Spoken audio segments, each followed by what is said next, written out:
Hello everyone, I welcome you all to this amazing channel of Tech Gurus.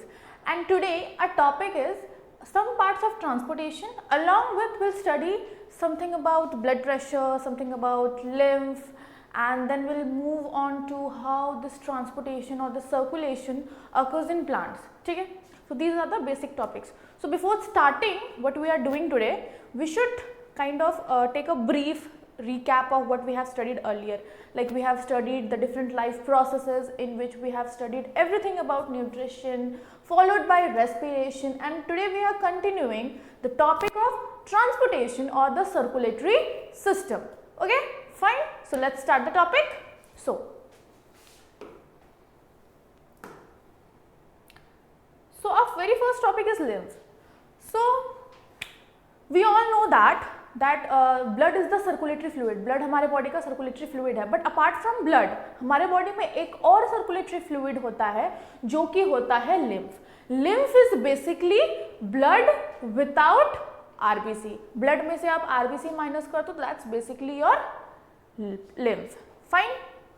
तो ये जो lymph होता है, ये lymph पाया कहाँ जाता है? तो जैसे हमारा बॉडी में ब्लड वेसल्स होते हैं, वैसे ही हमारे बॉडी में लिम्फ वेसल्स होते हैं, और ये लिम्फ वेसल्स के अंदर ये लिम्फ फ्लूइड पाया जाता है. तो कैसा होता है ये lymph fluid? It is a clear watery fluid that is carried by the lymph vessels through out the body. एक क्लियर सा फ्लूइड होता है जो पूरे बॉडी में फ्लो करता है थ्रू द लिम्फ वेसल्स. तो इसका फंक्शन क्या है, क्या जरूरत है इस लिम्फ का? तो सबसे पहला फंक्शन है it transport oxygen, hormones, nutrients to different parts of the body and removes metabolic waste. सबसे पहला काम क्या करता है? ये आपके बॉडी में ऑक्सीजन को कैरी करता है, हार्मोन्स को कैरी करता है और न्यूट्रिएंट्स को कैरी करता है, और बॉडी में जो भी मेटाबॉलिक वेस्ट बन रहे हैं, जो भी मेटाबॉलिक रिएक्शंस हो रहे हैं, उसके एंड में जो बाई प्रोडक्ट्स बन रहे हैं जो मेरे बॉडी के लिए एसेंशियल नहीं है, उनको बॉडी से निकालना. फॉर एग्जाम्पल मान लीजिए कि हमने जब रेस्पिरेशन को पढ़ा था, तो रेस्पिरेशन जब हो रहा था तो ग्लूकोज का हम ब्रेक डाउन कर रहे थे, ग्लूकोज का हम ऑक्सीडेशन कर रहे थे. तो ऑक्सीडेशन के एंड में हमें रिजल्ट क्या मिल रहा था? हमें रिजल्ट मिल रहा था एनर्जी. और एनर्जी के साथ हमें क्या मिल रहा था? एनर्जी के साथ हमें मिल रहा था कार्बन डाइऑक्साइड और वाटर. और हम सबको पता है कि कार्बन डाइऑक्साइड हमारे किसी काम का है नहीं, तो ये एक तरह का वेस्ट है, तो इसको हम अपने बॉडी से बाहर निकाल देंगे. ठीक है. दूसरा function, it maintains the blood volume. अगर आपके ब्लड में एक्स्ट्रा मतलब ब्लड का अगर वॉल्यूम इंक्रीज होता है तो ये ब्लड के वॉल्यूम को मेंटेन करता है, और साथ ही साथ it is responsible for removal of the interstitial fluid from tissue. जो एक्स्ट्रा फ्लूइड होता है इंटरस्टिशियल्स में, उसको रिमूव करने का काम करता है कौन? करता है लिम्फ. लिम्फेटिक सिस्टम का काम होता है. ठीक है, वेरी सिंपल टॉपिक. अब हमारा अगला पॉइंट है कि ट्रांसपोर्टेशन मैमल्स में तो चलो ठीक है, मैमल्स में तो हो गया double circulation. Apart from mammals बाकियों में क्या होता है? फॉर एग्जाम्पल हम क्लास स्पाइसेस, हमारे पास बेसिकली 5 क्लासेस थे. फिशेस थी, एम्फीबियंस थे, बर्ड्स थे, मैमल्स थे, रेप्टाइल्स थे. तो मैमल्स का तो हमने पढ़ लिया. अब हम जरा देखेंगे फिशेस, एम्फीबियंस और रेप्टाइल्स में, क्योंकि बर्ड्स में तो काइंड ऑफ डबल सर्कुलेशन ही चलता है. ठीक है. तो फिशेस में क्या होता है? फिशेस का जो हार्ट होता है, जैसे लाइक ह्यूमन में वी हैव 4 चैम्बर्ड हार्ट. हमारे पास 2 एट्रियम थे और 2 वेंट्रिकल्स थे. फिशेस में क्या होता है? फिशेस में 2 चैम्बर वाले हार्ट होते हैं. अब 2 चैम्बर वाले हार्ट में क्या मिलेगा? एक एट्रियम मिलेगा और एक वेंट्रिकल मिलेगा, और यहाँ पे जो सर्कुलेशन सिस्टम होगा वो सिंगल सर्कुलेशन होगा. मतलब कि जो ब्लड है वो हार्ट से एक ही बार पार होगा, ना कि हमारे जैसा जिसमें कि ब्लड हार्ट से 2 बार होके गुजरता है. ठीक है. अगला है एम्फीबियंस ऑफ रेप्टाइल्स में, क्लास एम्फीबिया और क्लास रेप्टाइल्स में, एक्सेप्ट क्रोकोडाइल. एक्सेप्ट क्रोकोडाइल इसलिए बिकॉज क्रोकोडाइल में जो हार्ट होता है वो 4 चेम्बर्ड हार्ट होता है. क्रोकोडाइल में जो हार्ट प्रेजेंट होता है वो 4 चेम्बर्ड होता है, और एक्सेप्ट क्रोकोडाइल हर रेप्टाइल का जो हार्ट होता है वो 3 चेम्बर्ड होता है. अलॉन्ग विथ एम्फीबियंस ऑल्सो उनका भी जो हार्ट होता है वो 3 चेम्बर्ड होता है. 3 चेम्बर्ड हार्ट होता है जिसमें कि 2 एट्रियम और एक वेंट्रिकल प्रेजेंट होता है. और यहाँ पे जो सर्कुलेशन सिस्टम चलता है, इस सर्कुलेशन सिस्टम को हम इनकम्प्लीट डबल सर्कुलेशन बोलते हैं. अब इनकम्प्लीट डबल सर्कुलेशन बोलने का मतलब क्या है कि जो डीऑक्सीजनेटेड ब्लड है बॉडी का जितना भी सारा, वो आता है उस हार्ट के राइट एट्रियम में, ठीक है, हम सबको पता है राइट एट्रियम में आता है।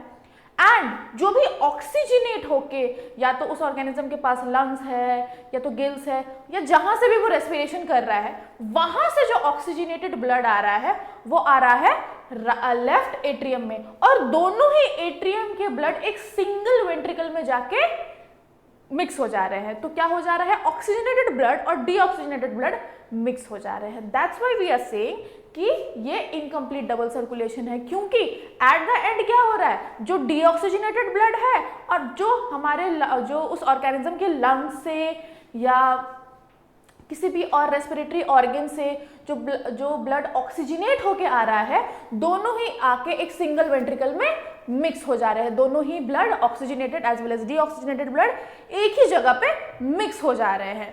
तो it is considered as incomplete double circulation. Very easy, very simple.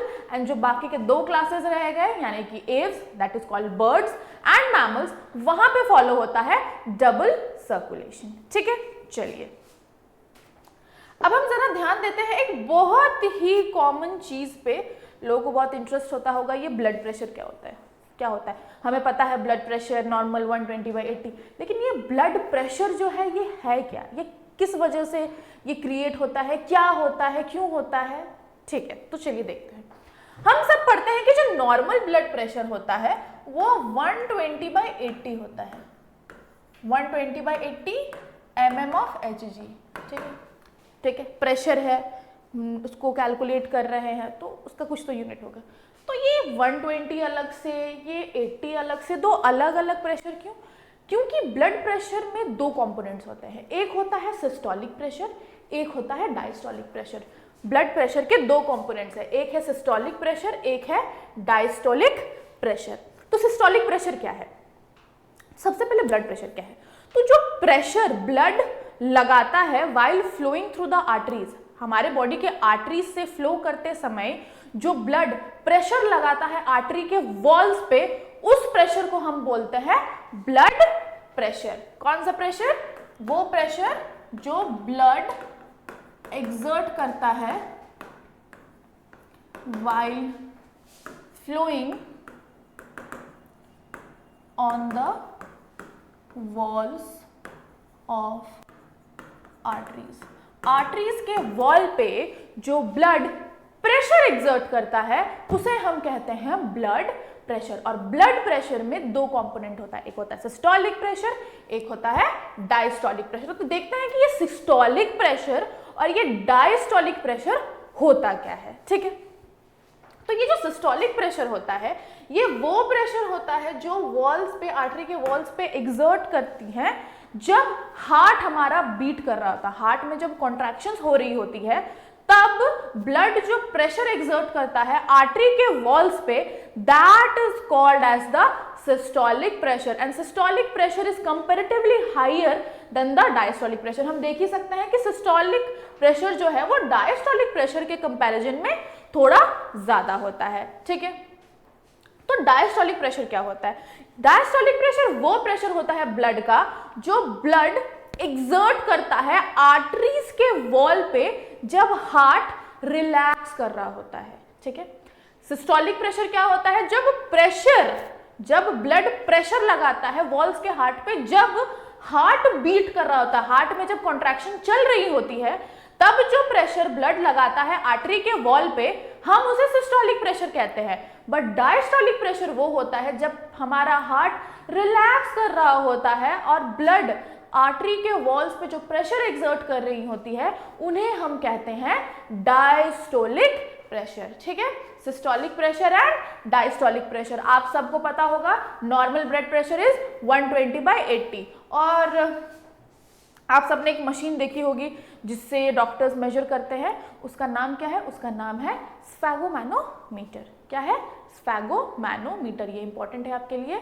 The instrument used to measure the blood pressure is called as sphygmomanometer.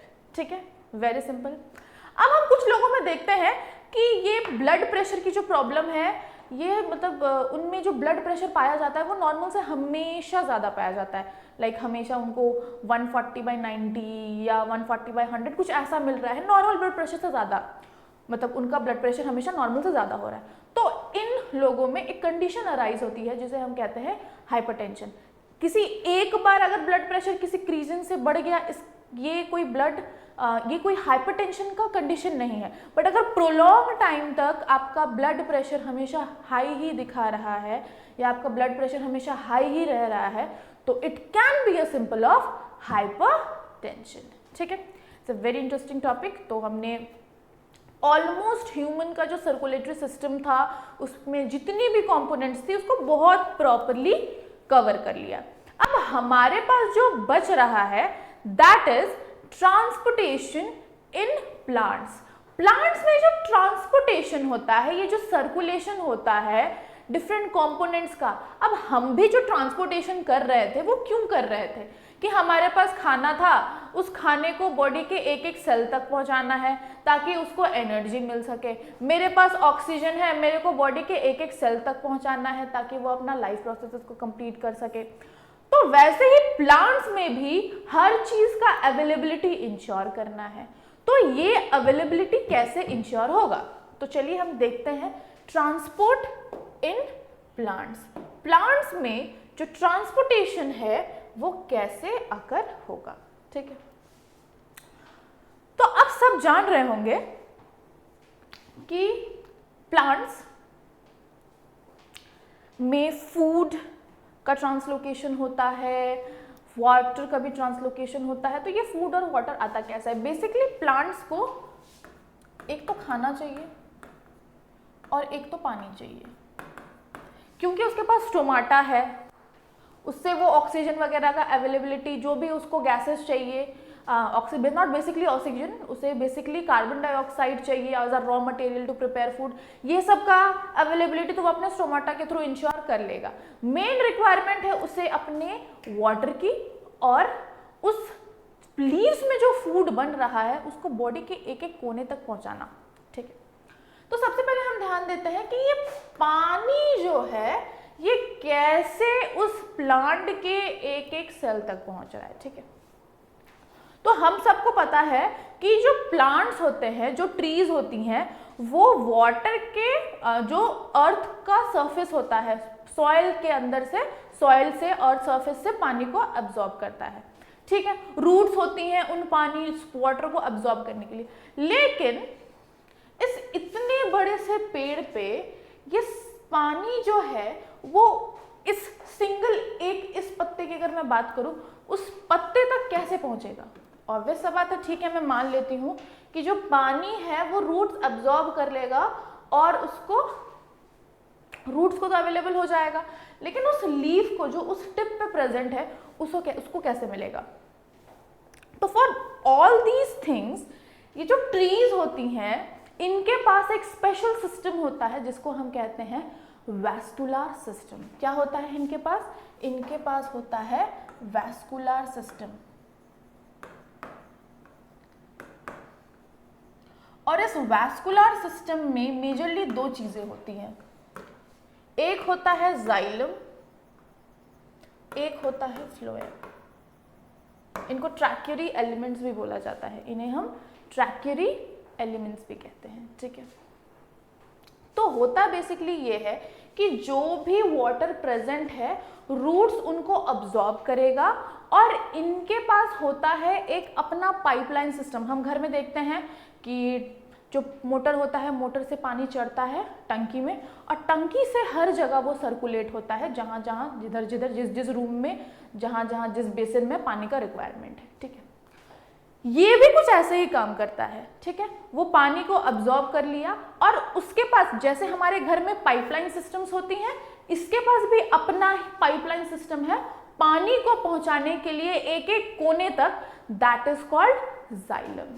ठीक है, ये जाइलम क्या करता है? रूट जितना भी पानी को अब्सॉर्ब कर रहा है उसको प्लांट के एक एक टिप तक पहुंचाने का काम कौन करेगा?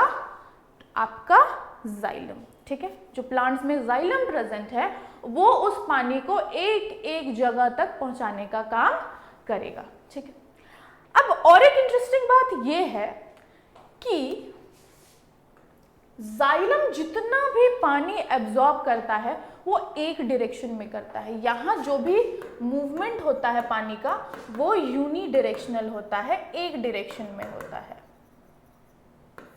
ठीक है, यूनी डायरेक्शनल मूवमेंट होता है। And one more interesting fact is this कि ये जो प्लांट जितना भी पानी एब्जॉर्ब करते हैं रूट से, उसका ऑलमोस्ट 98% हवा में ट्रांसपायर हो जाता है। होता क्या है, एक प्रोसेस होता है जिसको हम कहते हैं ट्रांसपीरेशन।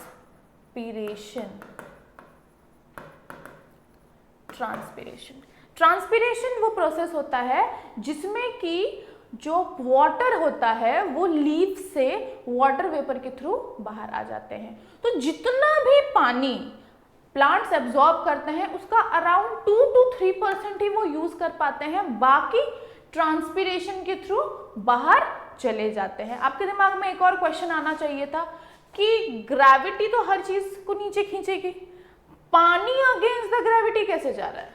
पानी अगेंस्ट द ग्रेविटी ऊपर कैसे जा रहा है? ये ऊपर जा रहा है ट्रांसपीरेशनल पुल एंड प्लांट्स के सक्शन पुल की वजह से। ट्रांसपीरेशन पुल में क्या हो रहा है कि लीव्स को आपके जो रूट्स है, रूट्स में पानी आ रहा है एंड ट्रांसपायर होते जा रहा है, तो वो एक पाइप के अंदर ही वो मूव कर रहा है due to difference in the concentration gradient.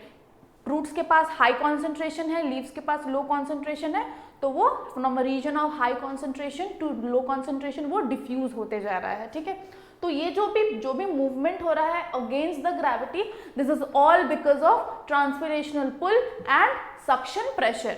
ठीक है, ट्रांसपीरेशन सिर्फ लीफ से नहीं हो सकता, ट्रांसपीरेशन आपके लेंटिसेल्स से भी हो सकता है। लेंटिसेल्स आपने नोटिस किया होगा, जो ट्री का ट्रंक होता है उसमें बहुत सारे छोटे छोटे पोर्स होते हैं। ठीक है, स्केली सा होता है, वुडन सा होता है, और बहुत सारे छोटे छोटे पोर्स होते हैं, उनसे भी ट्रांसपीरेशन हो सकता है। ठीक है, और क्यूटिकल से भी हो सकता है। आपका जो लीफ होता है, लीफ का जो अपर सरफेस होता है, अपर सरफेस में आपने सुना होगा कि एक वैक्सी सा लेयर होता है, वहां से भी ट्रांसपीरेशन हो सकता है। तो ट्रांसपीरेशन होने के 3 पॉसिबल एरियाज है। एक तो स्टोमाटा से हो सकता है, स्टोमाटल रेस्पिरेशन, एक क्यूटिकुलार हो सकता है, क्यूटिकल से हो सकता है, और एक लेंटिसेल से हो सकता है। ये 3 पॉसिबल लोकेशंस है ट्रांसपीरेशन होने के। ठीक है, अब हमने बात तो कर ली वाटर की, अब हमें फूड का बात करना है।